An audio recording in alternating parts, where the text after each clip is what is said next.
오늘은 최근 정치권에서 조용히 확산되고 있는 김현지와 관련된 정체 의혹, 그리고 그 중심에 놓여있는 이재명과의 관계를 집중적으로 분석해보겠습니다. 이 분석은 여러 정황과 가능성을 바탕으로 확인되지 않은 부분에 대해서는 어디까지나 의혹 제기의 차원에서 접근한다는 점을 미리 말씀드립니다. 먼저 김현지라는 인물에 대한 근본적인 질문부터 시작해야 합니다. 지금까지 알려진 정보만 갖고 보면 김현지는 마치 어느 순간 한국 사회의 중심부로 들어온 듯하지만 그 배경이나 출신, 성장 과정은 놀라울 만큼 모호합니다. 최근 일부에서는 김현지가 김춘송이 아닌가 하는 주장까지 제기되고 있습니다.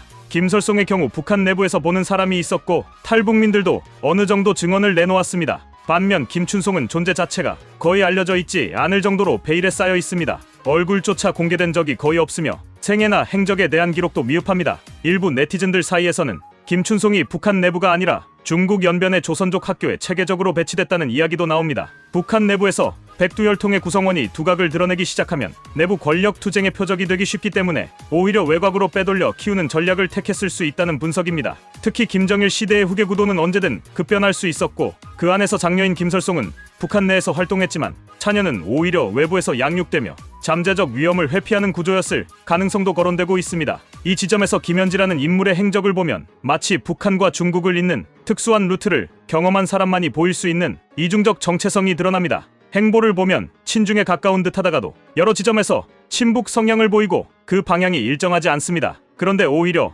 이러한 불규칙성 자체가 양쪽 문화와 체계를 깊이 이해하고 있어야만 가능한 행동이라는 점에서 단순한 개인의 경력이나 선호로 설명하기 어렵다는 의견도 있습니다. 다음은 김현지와 이재명 사이의 관계입니다. 이 부분이 오늘 분석의 핵심입니다. 각종 정황을 연도별로 정리해보면 의심할 만한 요소들이 많습니다. 1998년 두 사람이 만났다는 이야기는 이미 여러 경로에서 언급되어 왔습니다. 그리고 2003년 이재명이 자신의 변호사 수임료를 김현지에게 양도했다는 점은 단순한 의뢰관계를 넘어선 특수한 연결을 보여주는 부분입니다. 2006년에는 이재명이 북한을 방문한 기록이 등장합니다. 이 흐름을 이어보면 측이 처음부터 단순한 인간관계를 넘어 상당한 신뢰관계를 구축해왔다는 해석도 가능합니다. 여기서 중요한 키워드는 태양절입니다. 김현지가 사용하는 아이디나 표현 가운데 태양절을 상징하는 요소가 반복된다는 얘기가 있어 그 상징 체계가 북한과 무관하다고 보기는 어렵다는 지적이 꾸준히 제기되고 있습니다. 북한 정권의 일관된 상징 체계 속에서 태양절은 김일성의 생일을 의미하며 북한 내부에서는 그 자체가 이념적 정통성의 축입니다. 그런 상징을 일상적으로 사용하는 사람이 단순한 민간인일 가능성은 낮다는 의견도 존재합니다. 또 하나의 핵심 의혹은 김현지가 한국에 접근한 방식입니다. 만약 북한이나 중국에서 정치 공작 방향의 교육을 받았다면, 그리고 실제로 이재명과 같은 인물을 장기적으로 관리하거나 정치적 영향력 구축의 대상으로 삼았다면 이 관계는 단순 개인적 친분이 아니라 조직적 공작의 가능성까지 검토해야 한다는 주장도 있습니다. 이재명의 정치적 성장 과정에 김현지가 깊게 관여했다는 의혹이 여러 차례 제기되어 왔는데, 만약 그 출발점이 1998년이라면 그 시점부터 이재명은 이미 특정한 목적을 가진 외부 세력의 관리를 받고 있었을 가능성을 배제할 수 없습니다. 북한은 과거에도 대남 공작에서 특정 인물을 장기간에 걸쳐 관리하는 전략을 사용해왔습니다. 김정일 시대에도 외부에서 양성된 인물을 국내 정치나 사회 구도에 연결시키려는 시도는 꾸준히 있었습니다. 그런 점에서 김현지가 대남 공작이 불가능한 위치였다고 단정하기는 어렵습니다. 더군다나 김정일이 김설송을 후계 1순위로 생각했다는 얘기가 있었던 만큼 김씨 일가의 여성 구성원들이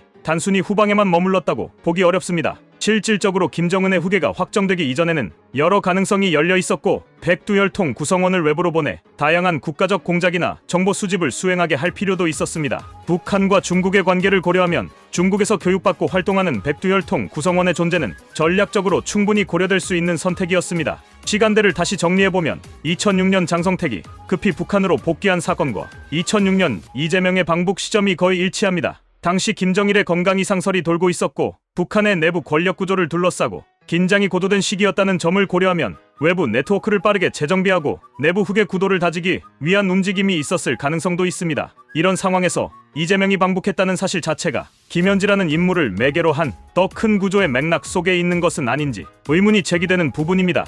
김정남이 2017년에 피살된 배경 역시 중국 고위층과의 친분 때문이었다는 분석이 많습니다. 북한 권력 구조와 중국의 미묘한 관계 속에서 특정 인물이 중국과 지나치게 가깝게 지내는 것은 북한 입장에서 큰 위협일 수 있습니다.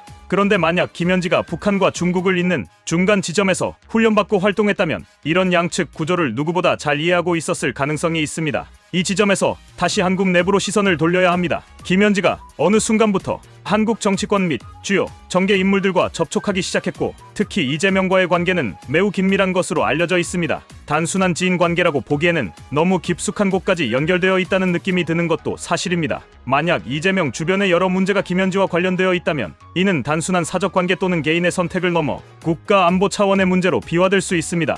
그렇다면 핵심 질문은 이것입니다. 김현지는 누구이며 왜 이재명 옆에 있었는가? 그리고 이재명은 왜 김현지라는 인물을 깊이 신뢰했는가? 이 관계는 단순한 개인적 연대였는가? 아니면 더 큰 맥락에서 기획된 구조였는가? 이 모든 지점들을 하나씩 살펴보면 이상할 정도로 많은 요소가 맞물립니다. 북한 태생이라는 의심, 중국 연변을 통한 교육 가능성, 양국을 오가며 축적한 특수한 경험, 한국 진입 이후 이재명과의 장기적 관계 구축, 이재명 정치 행보의 중요한 시점마다 등장하는 김현지의 그림자, 이 연결고리들은 결코 가볍게 넘길 수 있는 내용이 아닙니다. 결론적으로 말하면 이 모든 정황을 종합했을 때 김현지와 이재명 관계는 단순 개인적 관계를 넘어선 더 큰 정치적 의미가 있을 수 있다는 점에서 더욱 면밀한 조사가 필요합니다. 의혹이 의혹으로 끝나지 않기 위해서는 명확한 검증이 이루어져야 합니다. 특히 백두혈통 관련 정황, 중국 연변 교육 정황, 이재명과의 연결 과정 등은 사실 여부를 반드시 밝힐 필요가 있습니다. 정치권의 의사결정이나 국가안보에 영향을 미칠 수 있는 요소라면 더욱 그렇습니다. 오늘 내용은 어디까지나 공개된 자료와 정황을 기반으로 한 분석이며 향후 더 구체적인 정보가 드러난다면 새로운 결론이 나올 수도 있습니다. 그러나 지금 시점에서 분명한 것은 이 관계가 단순히 개인적 우연으로 보기에는 의문점이 너무 많다는 사실입니다. 감사합니다.